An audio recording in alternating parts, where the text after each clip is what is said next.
In 1328, the Capetian royal dynasty, which had ruled France for over 3 centuries, ceased to exist. The kingdom faced difficult times, as an empty throne could lead to civil war. To prevent this, Philip, Duke of Valois, convened the most powerful feudal lords of France. Since the House of Valois itself was descended from the Capetian line, Philip proposed himself as a candidate for the throne. The majority supported him, and he was soon crowned in Reims as King Philip VI. Apart from Philip, several other feudal lords laid claim to the crown, notably King Edward III of England, who had French ancestry through his mother, Isabella of France. However, the French aristocracy did not want to be ruled by a foreign king, and thus rejected Edward's claim. Consequently, Edward returned to England and began preparations for war. Philip VI also prepared for war. He consolidated his power, suppressed uprisings in Flanders, and formed an alliance with Scotland. Then he decided to take Gascony from Edward III, the only English-held land on the continent from which they could launch attacks on France. In 1337, Philip VI found a pretext and declared the confiscation of Gascony. In response, Edward III declared war on France. Within 2 years, the English assembled an army and landed in Flanders. Edward III had long-standing allies there, and Flanders quickly sided with the English. For an entire year, the English looted Picardy. Only the news that Philip VI, with an army, had arrived near Amiens forced them to retreat. Despite this, Edward decided not to abandon the war, and in 1340, proclaimed himself King of France. The conflict escalated from a skirmish over Gascony to a full-blown war for the French crown. In response, Philip VI sent his fleet to Flanders to prevent the English from returning. However, in the Battle of Sluys, the English easily defeated this fleet and once again landed in Flanders. A year later, war broke out in Brittany, where one of the claimants to the ducal title, John of Montfort, supported the English. This gave England the opportunity to attack France from 3 directions. Only then did the French realize the seriousness of the situation. In 1345, the French Prince John set out to conquer Gascony. He nearly succeeded, but the defeat at Auberoche nullified all French gains. In 1346, Edward III landed in Cotentin and moved inland, pillaging lands along his way. The French king left the capital and gathered his troops in Rouen, expecting the English to head there. However, Edward marched towards Paris. Lacking the strength to capture the city, the English merely looted the surrounding lands before heading towards Flanders. The French followed them. The armies finally met in Picardy near Crécy. The French had a significant numerical advantage, with more cavalry and additional reinforcements from Italian mercenaries. The English, however, could counter this only with their disciplined forces and the famed English longbowmen. The first French attack was launched before half of their troops had even reached the battlefield. Each feudal lord led his contingent separately, resulting in disorganized assaults. The French cavalry trampled their crossbowmen due to the lack of coordination. Meanwhile, the English longbowmen continuously rained arrows upon the advancing French forces, and when the enemy got too close, they were driven back by the English knights. The French attempted to engage in battle multiple times, conducting a total of 17 attacks, but all ended the same way. That night, Philip VI realized the heavy losses he had suffered and decided to retreat, leaving a third of his army on the battlefield. After defeating the French, Edward III decided to consolidate his continental holdings. He began the siege of Calais, which lasted a year. This gave the French enough time to gather a new army. However, Philip VI, mindful of the previous defeat, did not dare to engage in another battle, and ceded the strategic city to the English. Soon after, both sides agreed to a truce and Edward III returned to England. In 1350, Prince John became King John II the Good. He aimed to finally defeat the English and reclaim the lost territories. However, Edward III preempted him by deliberately making impossible demands during negotiations, and after the French king's refusal, he declared the truce null and void. In 1355, 2 English armies landed on the continent. One, commanded by Edward III, landed in Calais. The other, led by his son, also named Edward and later known as the Black Prince, with 7,000 soldiers, landed in Gascony. The Black Prince immediately embarked on a plundering campaign in Occitania, and the following year, he raided Aquitaine. In response, John II assembled a significant army and headed south. He encountered the Black Prince at Poitiers, where the French army repeated almost all the mistakes from the Battle of Crécy. The French suffered heavy losses on the battlefield, and King John II was captured. The English had not anticipated such success. They quickly concluded a truce in Bordeaux and agreed to return the French king in exchange for a large ransom. The French Prince Charles was ready to pay this money for his father, but the Parisians opposed the idea and rose in rebellion, demanding that such resources be used to continue the war. The prince had to flee to Reims. At the same time, Charles II of Navarre, who also claimed the French crown, distinguished himself in France. He chose the path of intrigue and deception, earning the nickname Charles the Bad. Taking advantage of the absence of both the king and the prince from the capital, he forged an alliance with the English and began gathering an army, aiming to capture Paris and proclaim himself king. But in 1358, a peasant uprising erupted in northern France. The peasants were discontented with the prolonged war, rampant banditry, and the government's inaction. This uprising became known as the Jacquerie. It was in this context that Charles the Bad decided to make his move. Pretending to be an ally of the rebellious peasants, he attacked them during negotiations, massacring them with exceptional brutality. However, this did not increase support for Charles the Bad. Although the Parisians let him into the city, they quickly revolted against him, recalling both his friendship with the English and his cruelty in suppressing the Jacquerie. Faced with this opposition, Charles the Bad renounced his claims to the crown in front of Prince Charles, but in return, received lands in Normandy. Understanding the tragic situation in France, John II, who was then in London, signed a peace treaty with Edward III. According to this treaty, the English king renounced his claims to the French throne, but received half of France in return. However, the French did not agree with such a treaty, and the Parisians even allowed Prince Charles to return to the capital. There, he officially declared that he did not recognize the treaty signed by his father. Then, Edward III quickly gathered an army and marched to Reims. However, this campaign turned out to be a failure for the English. They failed to capture any significant city and suffered heavy losses. When winter arrived in 1360, the Treaty of Bretigny was signed. Aquitaine was ceded to England, and John II returned home, but he promised to pay a substantial ransom. Nevertheless, this peace treaty did not bring an end to the war. In 1362, John II, having failed to pay the ransom, voluntarily returned to captivity in England. 2 years later, he died there. His son, now Charles V the Wise, began preparations for war. He implemented military reforms, he centralized command, increased the number of mercenaries, and created units of French archers. Additionally, he appointed talented military leaders to high positions, one of whom, Bertrand du Guesclin, was given the post of Constable of France, effectively the commander of all the kingdom's forces. Meanwhile, Charles the Bad was once again plotting to seize Paris and become King of France. However, in 1364, Bertrand du Guesclin marched against the Navarrese and swiftly captured all of Charles the Bad's possessions in Normandy. Soon after, he caught up with and defeated his forces in the Battle of Cocherel. Following this defeat, Charles the Bad abandoned his attempts at war with the French king for a long time. The following year, du Guesclin attempted to reclaim the Duchy of Brittany. However, he faced defeat at the Battle of Auray, and Duke John of Montfort expanded his holdings.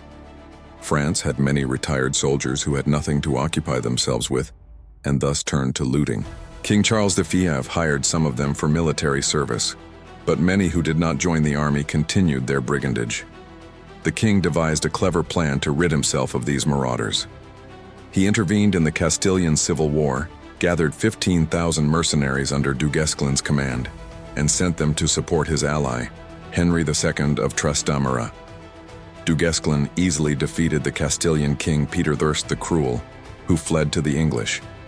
Peter then allied with Edward the Black Prince and returned to Castile with 8,000 mercenaries. The armies met at the Battle of Nigera. Taking advantage of Henry II's misfortune, Peter the Cruel and the Black Prince's forces defeated the Franco-Spanish troops and captured Bertrand du Guesclin. However, after the victory, Peter the Fern did not pay his soldiers and failed to grant the promised lands to the Black Prince. Edward abandoned the Castilian king, which soon ended Peter the Cruel's reign in Spain. The Black Prince contracted dysentery. Upon returning to Aquitaine, he also quarreled with his vassals. This forced him to seek mediation from the French king in his disputes with the feudal lords. Charles V seized this opportunity and began the conquest of Aquitaine. The 100 Years' War reignited with renewed intensity. The English, under the command of Captain Robert Knowles, landed in Calais and attempted to seize Picardy. However, they faced significant resistance from the French. Bertrand du Guesclin skillfully stretched the English forces through maneuvers, winning small battles. After a year, the English suffered too many losses to continue the campaign and retreated to Aquitaine. But du Guesclin pursued and defeated them at the Battle of Pontvalin.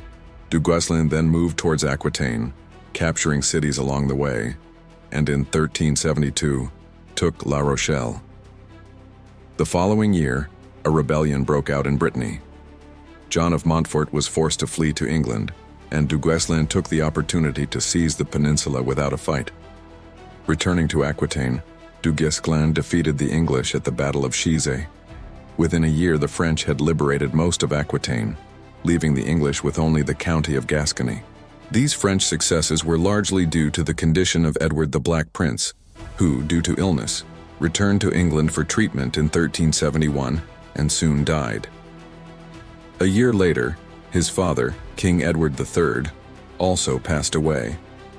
The new King of England was Richard II, the son of the Black Prince.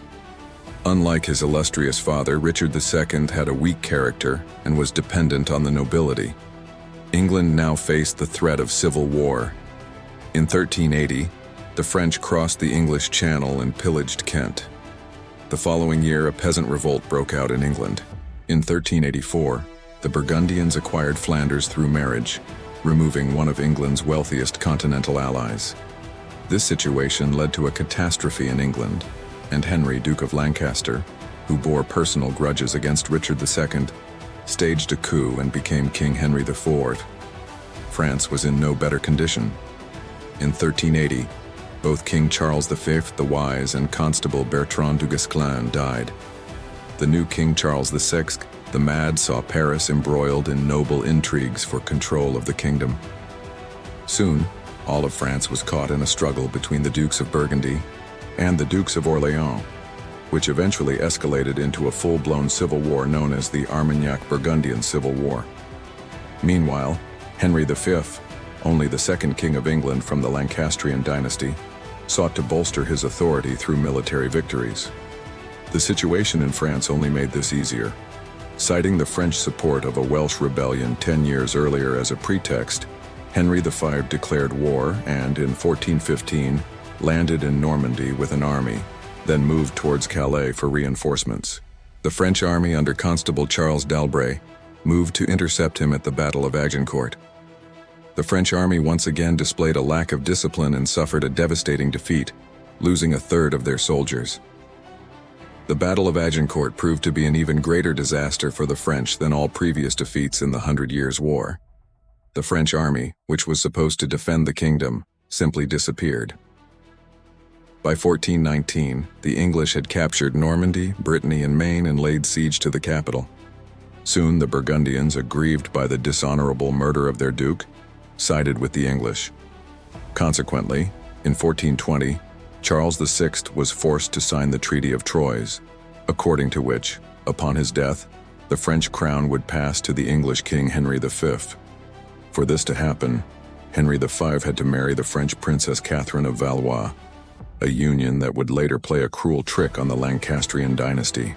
In 1421, the French Prince Charles gathered his own army from among Scottish and Italian mercenaries, unwilling to accept that he would not inherit the crown upon his father's death. He planned to defeat the English. He faced off against the English king's brother, Duke Thomas of Lancaster, in the Battle of Beaujeu. The English were caught in an ambush and defeated, with Thomas being killed. In 1422, both Charles VI and Henry V died. The English immediately demanded that the French crown be handed over to the young Henry VI. Meanwhile, another brother of the English king, Duke John of Lancaster, captured Champagne. More importantly, he seized the city of Reims, where French kings were traditionally crowned. Simultaneously, French nobles gathered in Poitiers and refused to recognize the English Henry II as their king, offering the crown instead to Prince Charles. Prince Charles hoped to reclaim Normandy, but suffered a defeat at the Battle of Verneuil, narrowly escaping the battlefield. He then began forming a new army, notably reconciling with the Bretons, which required him to recognize John of Montfort as the rightful Duke of Brittany. With the support of Breton troops, Prince Charles recaptured Champagne. In response, the English laid siege to Orléans, hoping to open the road to southern France. However, thanks to the heroism of the French, the siege of Orléans dragged on for a year. During this time, Joan of Arc arrived in Chinon to meet Charles. She claimed that God had sent her to save France from the English and asked for troops. Various theories about Joan of Arc's origins exist, ranging from her being a simple peasant girl to being the illegitimate daughter of King Charles VI. Receiving a small contingent of knights from Prince Charles, Joan of Arc set out to lift the siege of Orléans. The campaign became known as the Loire Campaign. Joan participated directly in the battles, even suffering wounds, but managed to defeat the English outside the walls of Orléans and recapture all surrounding fortresses. She triumphantly entered the liberated Orléans, and not giving the English time to recover, pursued and defeated them again at Patay, thus freeing the Loire Valley. These victories boosted French morale, and Joan of Arc, the Maid of Orléans, was given command of a larger force and set out to liberate Reims. The inhabitants of Champagne surrendered their lands without a fight. The French prince, now Charles VII, arrived in Reims for his coronation, earning the title the Victorious. Joan aimed to liberate the French capital. She laid siege to Paris, but the English and their Burgundian allies had left a strong garrison there, and the siege failed. Joan was wounded for the second time. Meanwhile, the inhabitants of Compiègne rose against the English, but the city was besieged by the Burgundians. Joan of Arc, without waiting for reinforcements, went to aid the people of Compiègne but lost the battle and was captured. Later, the English tried her for witchcraft and burned her at the stake in Rouen. Despite this, Joan of Arc became a heroine of France. After the death of the Maid of Orléans, the French did not stop the war. Charles VII conducted military reforms, creating a professional army of mercenaries and adopting new technology, firearms. During this time, the French organized many uprisings in the occupied territories. The uprisings in Picardy in 1431 could not be suppressed. The English, led by Duke John of Lancaster, lost the Battle of Saint-Denis. However, the uprising in Rouen was brutally suppressed. In 1435, the French defeated the English at the Battle of Gerberoi and liberated part of the French lands. That same year, Duke Philip the Good of Burgundy, alarmed by French successes in the war, returned Burgundy to the French crown as a gesture of goodwill. He freed Flanders, but after suffering a defeat at Calais, left the city under English control. In 1449, Charles VII organized a campaign to Normandy. He defeated the English at the Battle of Formigny, after which the inhabitants of Rouen, who despised the English, opened the city gates to the French. 2 years later, Charles VII moved south and easily captured Bordeaux. However, the following year, the English, led by Baron Talbot, retook the city. In 1453, Charles VII returned to Gascony with an army and defeated the English at the Battle of Castillon. The French artillery played a crucial role in this battle, marking the beginning of a new era in military history. According to many scholars, although the last English-held city, Calais, was not recaptured by the French until 100 years later, the victory at Castillon is considered the end of the 100 Years' War. The 100 Years' War, which began as a feud among nobles over the crown, ended as a war between two nations, the English and the French. It was during this war that both peoples began to distinguish themselves from one another. On one hand, It became a display of national heroism and on the other a manifestation of particular brutality. Furthermore, the 100 Years' War heralded the end of the chivalric era, as knights began to be replaced by mercenaries, and thus these 2 centuries came to be known as the autumn of the Middle Ages.